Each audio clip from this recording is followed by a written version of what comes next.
These are all places that we get to temporarily, and then we lose it, and then we have to do the work to get back there again. Welcome back to Come Here to Me. I'm joined today by Steph, our creative director here at Empathy and the producer of the Come Here to Me podcast. Welcome, Steph. Hi, thanks for having me back. Here to introduce you to the internet once more. Thank you. It's really good to have you hold my hand as we do this. And today we're going to do something a little different. We're going to do some commentary on a TikTok video that tells us about 10 signs that you're in a good relationship. So I'm excited. So the person we're going to take a look at is TherapyJeff on TikTok, Jeff Gunther, and he's an LPC with almost 3 million followers on TikTok. And Amazing. He actually has a new book titled Big Dating Energy, How to Create Lasting Love by Tapping into Your Authentic Self. So I thought it would be a good time to take a look at his relationship advice and how it compares to the empathy method. And I'm really curious to see what you think. Yeah, and by the way, I love TherapyJeff. He's wonderful, great, lovely, great advice, lovely personality, and helping so many people. 10 signs you're in a healthy relationship. 1, you know what your partner doesn't like about you and that they found acceptance about it. 2, you're able to participate in co-regulation. So when one person is activated, the other can act as a calming source that will help ground you. 3, you feel the most loved and super connected when you're being your authentic self. 4, you're interdependent on each other, which means you feel solid in the bond you share while maintaining a strong sense of self. 5, you feel safe saying no or setting a boundary and confident it will be respected. 6, you know that if your perspectives are different about a specific event, that they can both be true and valid. 7, physical intimacy feels playful, safe, and confident. 8, you're able to repair and reconnect after a fight and learn from the experience. 9, you're being relationally and emotionally challenged, which can feel a bit uncomfortable at times, but is good for your overall development. 10, you feel like your partner sees you in a really positive light. Nice. There it was. So I did watch this with Teale, my wife, also a couples therapist here at Empathy. If any of the listeners haven't, or viewers haven't seen previous episodes.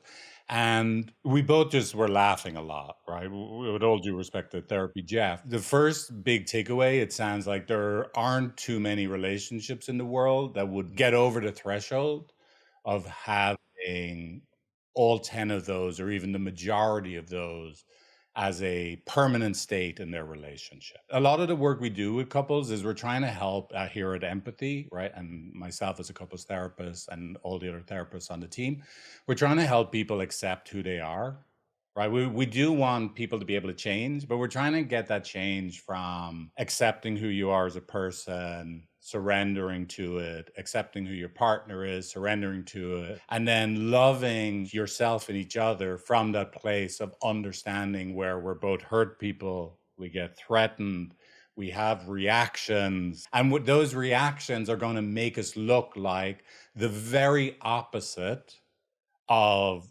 what TherapyJeff is saying is a good relationship. Almost like immediately, the list of 10 ways you know you're in a good relationship, if you're striving to meet those 10 things, right, those 10 tips, it's almost like you're in a present moment rejection of your current relationship. You're in a current moment rejection of yourself, your partner, and your relationship. And weirdly, that's what we have to change. We don't actually have to get you to, weirdly, you go through those 10 things and we've actually met every one of those criteria. The most important thing is we come to accept, oh my God, no wonder we haven't met these criteria. No wonder it's actually very hard for my partner. Like, yeah, my partner knows what they don't like about me. And it's actually is hard for them to accept. The same way it's hard for me, by the way, which is weird. Like I didn't mention, if you're the person listening, it's good for you to know what you don't like about your partner and you've accepted it, right? Every single one of the points, I think the short of it is the very act of striving to get there means you're doing more harm to your relationship than good. Yeah. The like trying to be a good partner thing that you've talked about before. Yeah, it's a little paradoxical, right? If you're trying to make yourself a good partner, if you're trying to make your partner a good partner or you're trying to make us into a good relationship, then you're probably doing more harm than good. Now, weirdly, you will end up as a better partner. Your partner will end up as a better partner, and you will end up as a better relationship by moving to accept and surrender to who we are and find each other in this uncomfortable, unresolved place. And we'll go through the 10 points, right? One by one. But if we pick any one of them, like as opposed to your goal is to get to a place that sexual intimacy, intimate play, it's playful, safe, and confident, right? That's too high a bar for a couple to reach that would make it a good relationship. I would say a more realistic bar would be it is understandable. I accept. My partner accepts. We accept together that sex and intimacy is actually a scary place. And us being scared and one of us or both of us not feel confident in sexual intimacy is totally fine. And we have to stop rejecting our sex life as or saying it's bad or isn't good enough yet until we get to a place that we feel confident. You may never get to a place where sexual intimacy is a confident place for you yourself, your partner, and or both of you together, short of taking, like some mood enhancing drugs, right? And that's okay. So instead of striving to get to a place that we both feel confident in sex, we actually strive to get to a place that we accept that it isn't a place of confidence. It's actually a vulnerable, scary place for both of us. And we're going to meet each other and still have sex with each other, even though it's actually kind of scary and it's hard to feel confident here. See, I don't know if you noticed, completely different. Let's say if you had two different altars to pray at. One is we're going to become like confident people in sex, and it's going to be unbelievably playful, right? Creative. And the other is, hey, actually, sex is vulnerable for both of us. Maybe in different ways, but it is actually vulnerable. Let's pray at the altar of we're going to come to accept that we are vulnerable people in sex, and we're going to let ourselves be vulnerable people in sex. And so now our vulnerability belongs inside our sex life. So I'm imploring people, I have a point of view, that they choose to pray at that second altar, right? And that's how we improve our relationship, is we give up striving for, let's be confident sexual people, right? And weirdly, Yeah. I whispered this part, you'll actually become more confident by doing this. Let's accept that it is a vulnerable place, and it makes it a safe place for us to keep showing up with each other. Yeah. I can see how very quickly this sort of framework of trying to like achieve a healthy relationship, and it's a TikTok. The format has a way of lending itself toward simplification. And we've experienced this in trying to make stuff too. But I can see how very quickly you're kind of boxing in the human condition and the kinds of things that you want to have within a relationship. So I'm really interested to see what are the ways, even if you agree or disagree with each point from the empathy perspective, how somebody might try to achieve that thing and then actually kind of shoot themselves in the foot. One, you know what your partner doesn't like about you and that they found acceptance about it. I think that's fair, right? As long as it's both, right? It's not just your partner, it's both of you. Both of you know what you don't like, as in what's activating, what's triggering about the other person's behavior, and you've come to acceptance of it. I think that's fair. Obviously, it's a 1-minute TikTok, but I'm assuming what he means by acceptance is, this behavior of theirs is a character strategy. It's a way they defend themselves, protest in the world and not getting met. And it's only there because the person is actually hurt or vulnerable inside. And because you get to know their hurt, vulnerable self, you don't take their behavior you don't like about them so seriously, because you actually love their vulnerable self. And so it's easier for you to come to accept the ways in which your partner acts in ways you do not like, because it comes from a place of hurt and vulnerability, it's not actually who they really are as a person. Yeah. But this is the thing. If you were trying to, I am coming to accept what I don't like about my partner without attaching the behavior you don't like to your own vulnerability. That's actually why you don't like it, because it touches your vulnerability. And seeing, oh, my partner's behavior I don't like, that the behavior is just what they do to not feel their vulnerability. And it turns out the part of me that's vulnerable, it actually makes sense that their behavior, I don't like it because it hurts. This part of me that is actually quite vulnerable. And their behavior makes sense because they're just trying to protect their vulnerable self. And we happen to love our own and each other's vulnerable selves. That's the journey that makes it possible to get to it. This trait of yours that you're always late for something, I do not like it, right? But I get you're always late for something because that's one of the ways you've been surviving in the world, not showing up on time because you're actually trying to avoid feeling a particular feeling that is so hard for you. It makes sense you're late. Even if it doesn't work out for you, you're trying to avoid feeling something when you arrive. But of course, when you're late, now that you arrive, I'm upset with you, right? But it makes sense. Oh, I get it. Like, I understand you're someone that got hurt before about arriving somewhere and being in trouble. So you put off arriving. It still annoys me, but I get the vulnerable you that's being protected by you being late. Right? Does that make sense? Yeah, it has like a very interdependent, the cycles happening interpretation of the idea of like acceptance of another person. Because I could see someone else, watching that and being like, oh, my partner doesn't accept my thing that I do. And then it kind of being used as a mark against the relationship. But like, obviously, if they're like, oh, my partner doesn't accept my thing, therefore we're not in a happy, healthy relationship. Maybe you have a conversation that needs to happen, but it's not necessarily because your partner's the one who's wrong for not accepting who you are. Yeah, exactly. I mean, look, this is where it's very nuanced. If let's just use the example of like my partner in this made up example is late for everything, right? We do a little exploration with the partner that's late for stuff, and we discover the partner that's late for stuff, they can be really scared of when they arrive places because in their life, when they arrive at places, and interact with the world, it's an opportunity for them to discover, to be told by the world that you're lacking, you're not good enough, you always come up short, right? And so they try and put off as long as possible arriving somewhere. Right. And now the behavior is so habitual that they actually think that's just who they are. I'm just someone that is late for stuff. Right. But that would be really annoying. How do you ever accept, oh, I'm just someone that's late? Right. It's very hard to accept. Right. But if let's say we get to a place where we realize, oh, you're late, but wait, this isn't actually how you came into the world. You started being a late person because you have this place inside that you're protecting.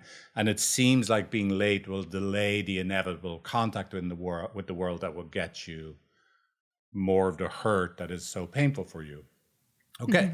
So we put that together. It's easier to accept. Oh, I get it. Your lateness, it isn't actually about me. It's not a disrespect of me. It's this thing that like a behavior that has become a whole character strategy that you do in order to protect your own vulnerability. And I love that vulnerability in you, right? Let's just make the assumption that's true. That puts their behavior in a whole new light and makes it easier to accept their behavior. Right.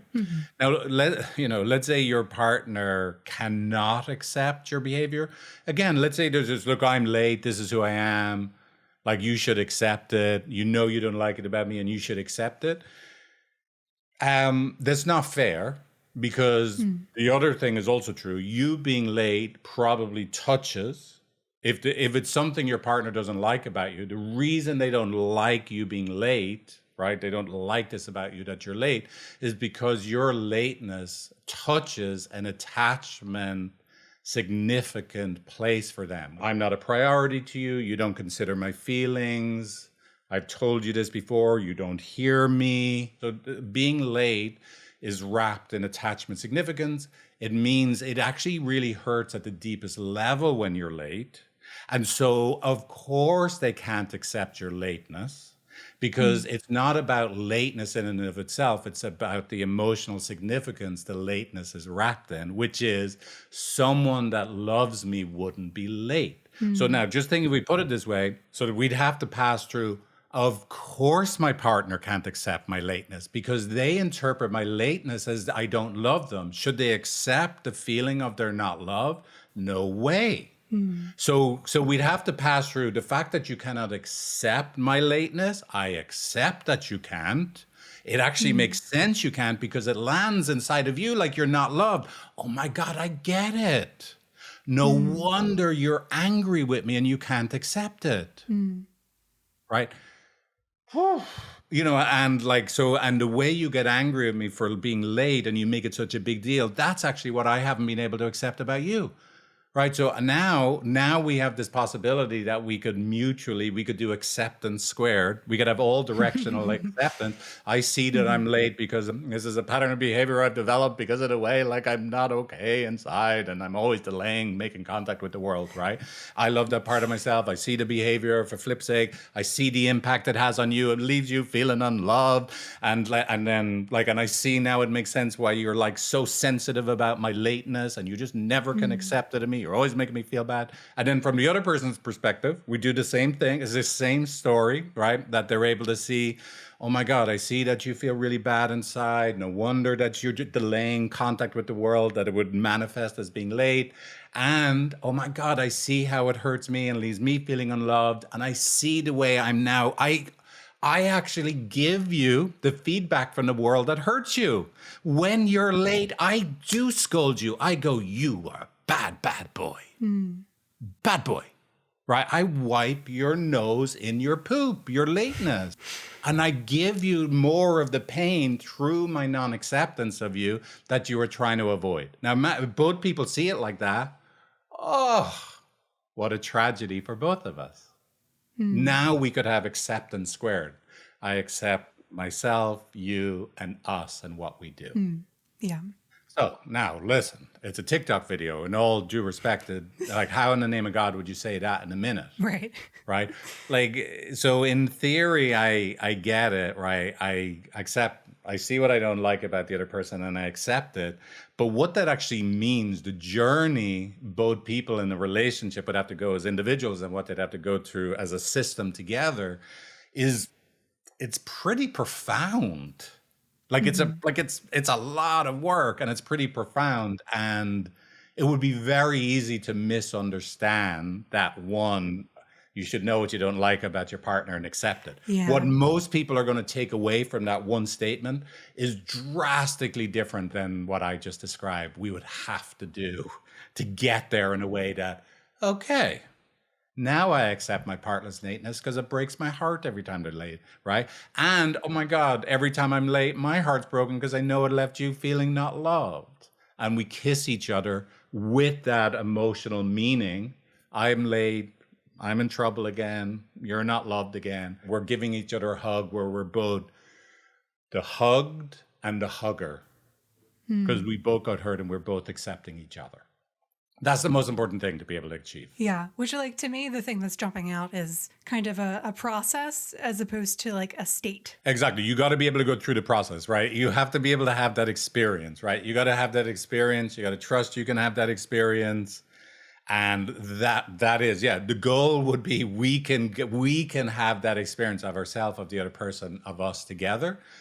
Much more important than the end result, right? Again, it's the weird, right? The journey is more important than the destination, right? The list is a destination, and shooting for destinations is in anything in life, right? You better it's the journey you want to focus, it's the process you focus on, the journey, and destination's destination. There's another Figsism. Exactly. 2, you're able to participate in co-regulation. So when one person is activated, the other can act as a calming source that will help ground you. So again, this is the thing, right? It just leaves out the co-regulation squared. It's not a realistic expectation. Look, here's one of the basic things about attachment. If you're not okay, your partner's not okay. They're just not. Like if you have the flu, you're dying, your partner, like, of course, you should be allowed to have the flu. You should just be able to not be available emotionally for the next week, 10 days. But the truth is, you're your partner's primary attachment figure. And the fact that you're not okay, they're not okay. They have also just lost their part. You're sick and it sucks. And they've lost their main companion friend in life. They lost their teammate for practical things, emotional things, and they're not okay, right? It's not a realistic expectation that your partner should be able to just, I'm just going to be fully grounded and not be hurting at all. And like while you have the flu, right? They're going to not be okay while you're not okay, right? So again, we want to make room for, ideally, our primary task is accepting that we just don't get to be not okay and our partner be okay at the same time. Right? It's not a realistic expectation. Now, it can happen sometimes. You know, Teal places 50th in her swimming race when last year she finished fourth and she's devastated. I should be able to, in that moment, like that topic, be able to, I'm not going to be particularly upset that she's not available for lunch right now when that's the only thing I want. Right. I'm going to be able to be there for her and process how upset she is. And it makes sense. I don't know what happened this year, that whatever it is, right? I can be there for her hurt feelings without me getting dysregulated. But I think having it as a universal goal that either of you should be able to be hurting, upset, and the other person can be ground. It's not a realistic expectation, and it doesn't match the reality of the physiology of emotional bonding, right? That you're so important to each other that if you're hurting and you're hurting in relationship to the relationship, if it's something that is wrapped in emotional bonding significance, your partner's not going to be okay. They're going to be threatened, and they're going to probably want you to regulate them at the same time. So what do we do when both of you are hurting and both of you are threatened, and you both have an expectation that the other person should be able to keep their shit together and be a co-regulator of you? Right? Like, we have to first accept that that's not realistic. We're both hurting at the same time. We both want the other person to put their shit to the side and show up for the other person. That's not fair on either of us. So we got to actually put that to the side and see, look, we're both stuck. We're both hurting. Neither of us can be there for each other. And through that initial process, now we could actually co-regulate each other. Again, co-regulation squared. I'm hurting and you're hurting, and neither of us can be there for each other the way we need. That's the first place that we need to get to. This is a really hard place for both of us. Weirdly, living in that place and making that our first port of call, now we can have co-regulation squared. 3, you feel the most loved and super connected when you're being your authentic self. Okay, feeling the most loved. This is, look, a similar thing. If you look, and there's a piece of wisdom that infected our culture, our society, that you get to be your authentic self. You should thrive to be your authentic self. And anything that gets the way of being your authentic self is bad for you. Right. And there's a lot of people that worship at that altar, even if they've never seen an altar in their life. They don't even realize they've been worshiping at that altar. Right. Like, you know, if you know Neil Gaiman's American Gods, for example, imagine there's an authentic self God that thrives on the energy of people that self authenticity is what is most important to me. Right. People don't even realize they're feeding that worship in the world, right, and making it stronger. So, but here's the thing: that's not the way the world works, right? It's not the way it works in reality, right? There are places that you being you scares other people, right? And so there's places where you being your authentic self is going to be scary for your partner. Just like your partner being their authentic self is going to be scary for you. If you really think your relationship should be that you get to be all your authentic self in all aspects of your life, and you never scare your partner so that they just like clap you and like in all aspects of your authentic self, right? Man, I have no idea how you're going to have a relationship that you're happy with. You're guaranteed to scare the living daylights out of your partner in some areas of your life when you're being your authentic self. Just like your partner is guaranteed to scare the living daylights of you. Like you prefer Dua Lipa, she prefers Taylor Swift, and you're like, this is unacceptable. Your authentic taste in music, in pop music, Life ruining. 2024's pop divas, right, is it's unacceptable to me. I just can't take it, right? It's a silly example, right? So again, we'd have to get to a place that we can actually accept, yes, I support you being your authentic self, and it's okay. There are places that it actually touches, it gets wrapped in emotional bonding significance, and I get scared our bond is threatened. And, and my authentic expression of that will scare you. It's not okay for me to be me. And we're both going to scare each other. And let's actually learn to love each other as two authentically scared people. Right. So this is the thing. We want to actually be able to be, hey, when you're fully you in this area, it scares me. And then the way I react to you scares you. Look how, doesn't that make sense? Could we actually accept it is an authentic expression of a relationship that we're both scared at the same time? Come here. No, you come here. And we love the shit out of each other. So again, striving to, I get to be authentic and my partner just supports it, right? Not a great idea, right? To be honest. 4, you're interdependent on each other, which means you feel solid in the bond you share while maintaining a strong sense of self. Yeah, so you should be interdependent, absolutely. Like, I love this one, right? Like, definitely, we're an interdependent species. I love it, I love it, I love it. That we want to go, right? We're not codependent. We talked about this. We have a whole episode in it. Don't be calling yourself codependent. We're interdependent. We accept that we need each other. We accept you're the most important person in the world to me, right? I need to know that, like, you choose me. I'm a priority to you. And, like, I also want to be good enough for you. And we accept that we put those emotional expectations on each other. And we, of course we do, because we love each other. We friggin' need each other. Let's, like, absolutely. And then within that interdependence, within that acceptance of the importance of our bond, now we can go thrive in our own individual pursuits. I can join the circus, right? As a clown, obviously. There's nothing else I'd be remotely. I mean, you know what I mean? I'm not going to ever be like... Tightrope walker? Yeah, like, that might take 50 years of training, whereas I bet you I could be a clown in 5. Today, yeah. Okay. Like, that's just the best chance, right? That I'd be a clown, because I am a clown masquerading as a couples therapist, right? Already in life. So yes, interdependence, because we accept what we mean to each other. No wonder we get upset. Look how much we love each other. That's why we fight, of course, because we're so important, right? Love it. And then out of that interdependence, and this is really important, which comes first, right? Interdependence first, because we love the shit out of each other and we accept what we mean to each other. No wonder we're going to scare each other, because we love each other. Now, because that is so solid, now I get to go be a clown at the circus, and Teale gets to go be a hitman for, like, the Venezuelan government that I don't agree with, that she's taking on this work, right? But she can thrive in her personal endeavors, and I can thrive in my clowning, because we are living in this interdependent world of attachment.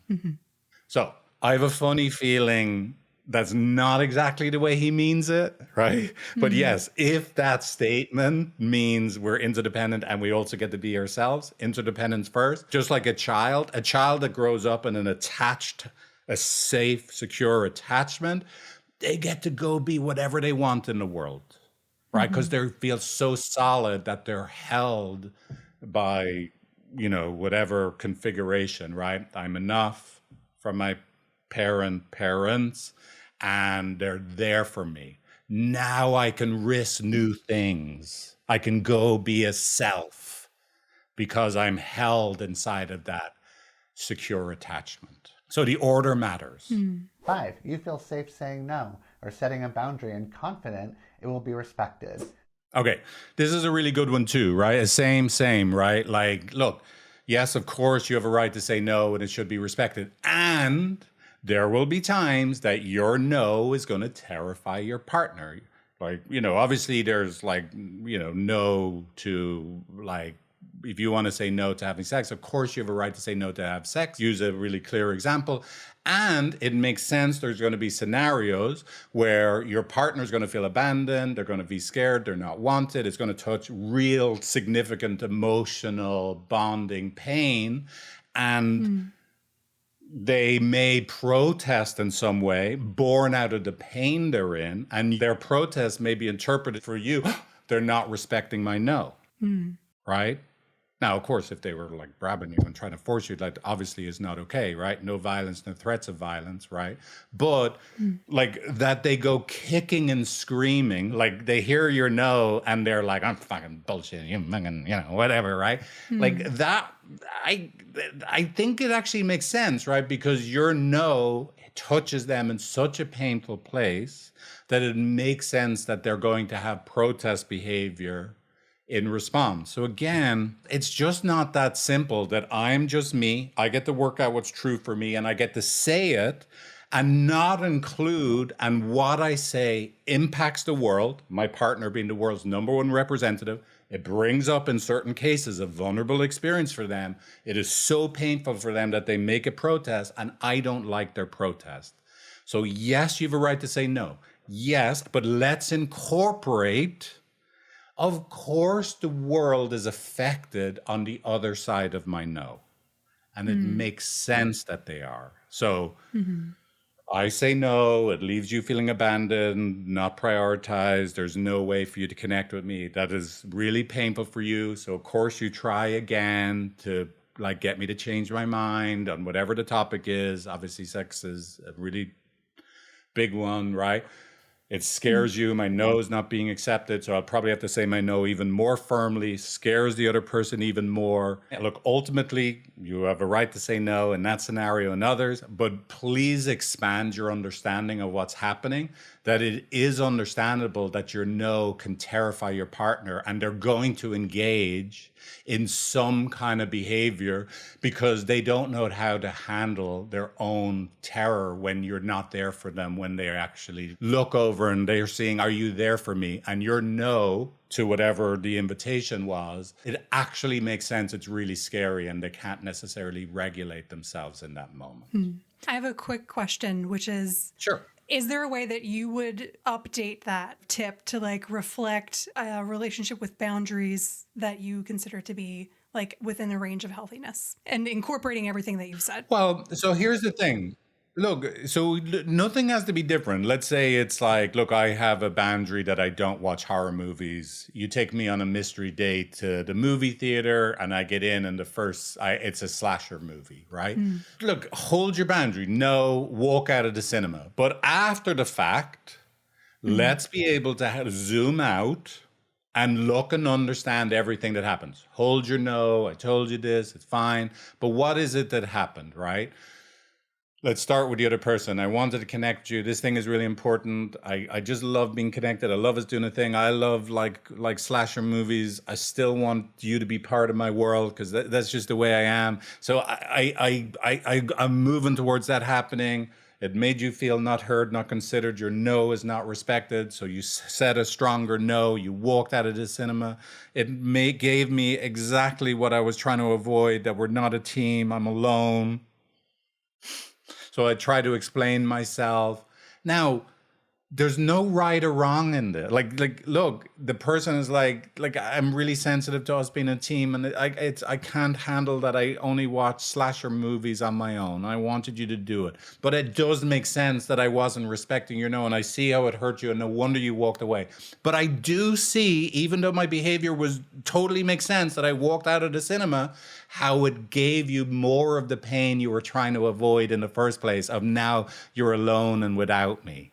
Because remember, I often say, like, we're always throwing boomerangs, right? I do the mystery date to try and be together. It guts you, leaves you feeling your no is not respected. So you walk out of the theater. So the boomerang comes back and whacks me in the stomach, right? I walk out of the theater. Clearly, this is a no. It leaves you so terrified you're not a team. Now you run after me and you heaven forbid, you grab my arm to try and get me back because you're so scared. Right? Now my no is really not respected, right? And so this often happens. Now that couple comes into my office Monday morning after their Saturday night day, and they both scared the living daylights out of each other. And so what am I going to do? Just sit the slasher movie dude down and go, you need to respect some no's, young man. Just assuming he's a young man, right? And what I'm going to do to the lady, like, you know, in this like made up example I have in my head, right? Woman, right? Is just support her or help them see, I actually can see what happened with both of you. And you both got really, of course you got scared, like, you know, wasn't respected. And then he actually pulled your arm to get you to come back to this. Oh my God, this is so scary, right? And you actually wanted together time. And then she's walking away and you didn't know how to handle it. And so you reached out and grabbed her. I get it. You both scared the living daylights out of each other. We would still, of course, you can't be grabbing people's arms to stop them, of course, but I do get it. Right. And I understand why you were so hurt that you would leave him on his own. I really get it. You poor divils. Remember, divils, both of you together, little divils. Both of you got scared. So, yes, we got to respect no's, but we got to be able to zoom out and see the whole picture. Got to do both. If it's just respect no's without the whole picture, good luck having a good relationship. You'll have many. You'll have many. Right? Yeah. 6, you know that if your perspectives are different about a specific event, that they can both be true and valid. Absolutely, right? We don't have to spend much time on this because this is this is the essence of what we do, right? Not only are both our individual perspectives valid, those individual perspectives make a third entity's perspective the system's perspective. All three perspectives are valid. Mine, yours, and the pain that we went through, right? And so obviously over time, when we work with people, we're growing their ability to deeply understand my perspective from my vulnerable self, not just my reactive self, your perspective, not just from your reactive self, but your vulnerable self. And then we put all those 4 perspectives together into one shared perspective of, I see the hurt that was caused in both of us. I see the way we both reacted that hurt each other more. Oh, God, was everybody valid in what just happened, right? That's the big upshift in developing your personhood, your ability as a human being by doing work like this. 7, physical intimacy feels playful, safe, and confident. This one you talked about a little bit. I mean, I talked a bit about this, right? Like, look, it's a big ask, right? Again, you're going to find someone that loves your particular type of sexual intimacy that's playful, safe, playful, confident. So here's the thing. I think it's much more likely for most people that sexual intimacy is going to touch some vulnerability for them.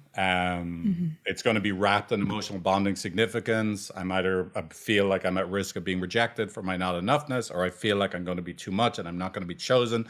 You're not going to be as close to me as I want you to. So both people could have both of those, or they could alternate, right? They could change from day,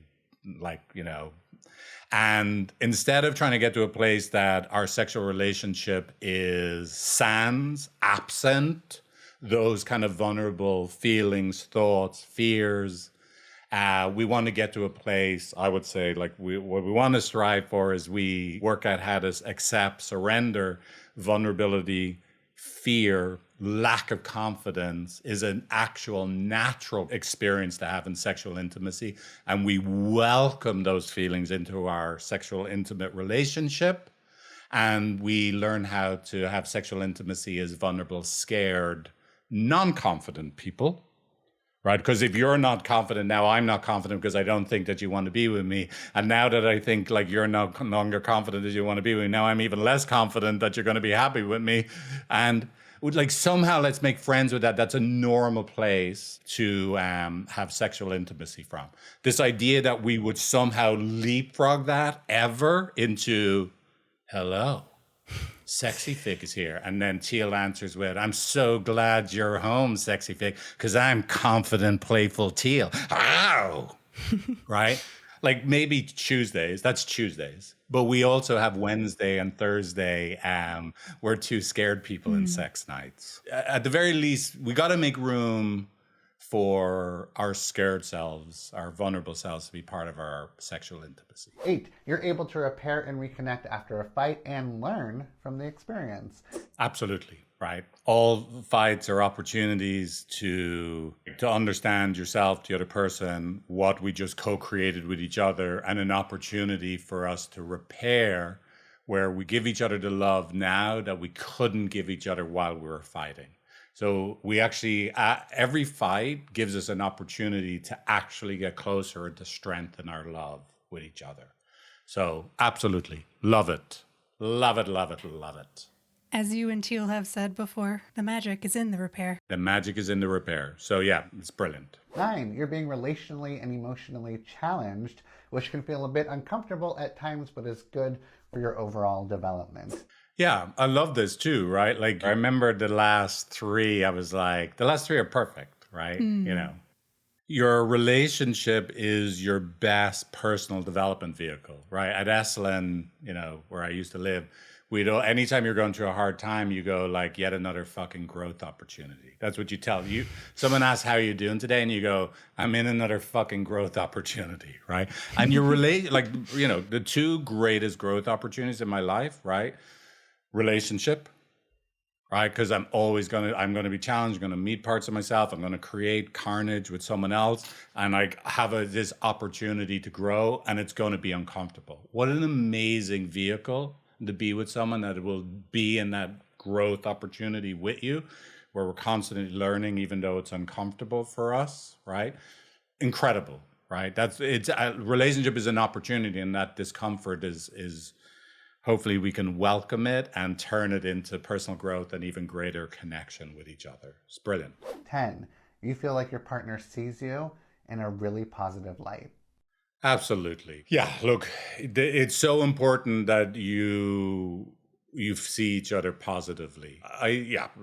Absolutely. Now, remember, to go back to what we were saying, there's a process to get there, right? That we see that, oh, your annoying behaviors, it isn't actually that you're annoying, you just play an annoying person in the movies. Who you really are is this really vulnerable person, and those annoying behaviors is just what you do to protect your vulnerable one, right?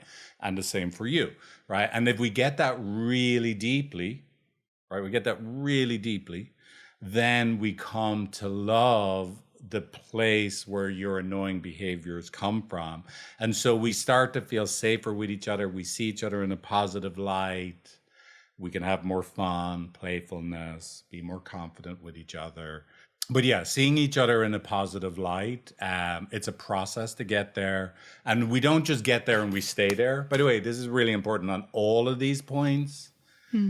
Look, getting to places where we feel playful, confident, you know, we understand each other's annoying places, come from a vulnerable place inside that we love about each other. Like, isn't this relationship great? It's uncomfortable, but we're growing. Like, you know, isn't our sex life great? Like, I love that we're safe, playful, and confident in moments, right? Like, you know, these are all places that we get to temporarily, and then we lose it. And then we have to do the work to get back there again, right? So this is one of the most important things, is that, like, you don't get to a good relationship and then you keep it forevs. The work of being in a good relationship is you're constantly accepting, right? Like, this is who we are. We get triggered, we get hurt, we hurt each other, and we got to make our way back to connection again, right? It's an over and over and over again journey. Just like, you know, like the analogy would be, with you, let's say you meditate and you hit a Satori moment, a moment of enlightenment. You know what comes next after a Satori moment? The dishes. Right? Like, you know, right? And you don't get to stay there permanently, right? And so you're constantly working. A good relationship goes from good to bad, and then bad back to good, and then good to bad, and then bad back to good, over and over again for the rest of your life.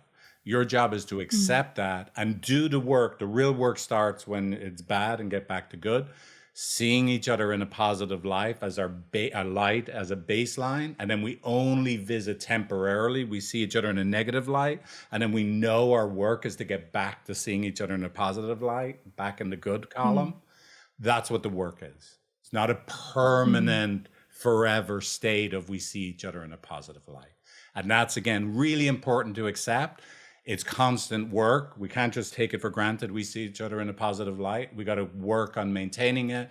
And the real work happens when we lose it, that we give each other a chance. I give me and you a chance to get back to see each other in a positive light again. Well, did you have any other closing thoughts about therapy, Jeff? Yes, that one final thing I wanted to share about critiquing Therapy Jeff's video on, 10 signs that you're in a good relationship is I think Therapy Jeff is brilliant. Like, look, he's amazing. He's an amazing communicator of wisdom about therapy and making therapy comfortable for people. So I love him. I think he's brilliant, like amazing at what he's doing. Anytime we put out ourselves a short video or any other therapist, relationship experts put out a short video, they're always lacking the real depth of context that is needed. And so I literally could take any single one of our own short videos and tear it apart. As you know, our most watched video, like, I don't know, now it's like 1.5 million views. That video in and of itself, if I had have seen it before it was released, I would have said, do not put that out there to the world. Because what is said in the video, it's only like a 1 minute video, but it lacks all of this nuanced content to get, like, you have to have all this supporting material for what is said in the 1 minute to be true. And so just to be clear, this pointing out like Jeff's point 1 or point 4 to be right, all this other stuff would need to be the way you frame that statement. This is not picking on Therapy Jeff. I literally would do the exact same thing to every single one of my own shorts. And so viewers, listeners, if you are consuming most of your relationship guidance or, personal development guidance through 1 minute shorts on Instagram or TikTok or YouTube, it's not personal enough. It's lacking context. And it's not nuanced enough for it to be a guiding force in how you work on yourself, work on your relationship, no matter where it's coming from. Empathy, Figs, Therapy Jeff, anybody, right? It is entertainment. It is supposed to get you started on the journey to doing the deep, nuanced personal work yourself or in your relationship. Or with another therapist. Exactly. And I think, just what we're talking about, like, obviously we come from this very, very specific attachment focus, systems focus. It's all about the experience of the process focus way of helping people. We have an opinion. We think it's the best, right? But there are many different types of couples counseling, relationship counseling out there. I think one of the things that can be confusing for people is when they reach out for therapy or counseling that they think it's actually, they're getting the same thing from whoever the therapist is. And hopefully you might hear in this video that there's actually pretty significant differences. Someone could be a psychotherapist and what they're doing and what they're helping people do is materially very, very different. Well, and if you're curious, dear listeners and viewers, about like empathy, the empathy method and everything that Figs here, I'm hesitant to use the word preaches.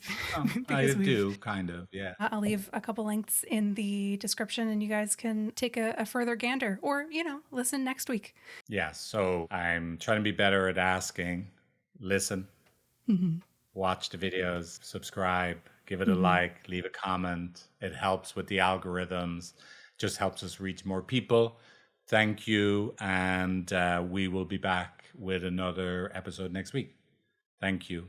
Thanks.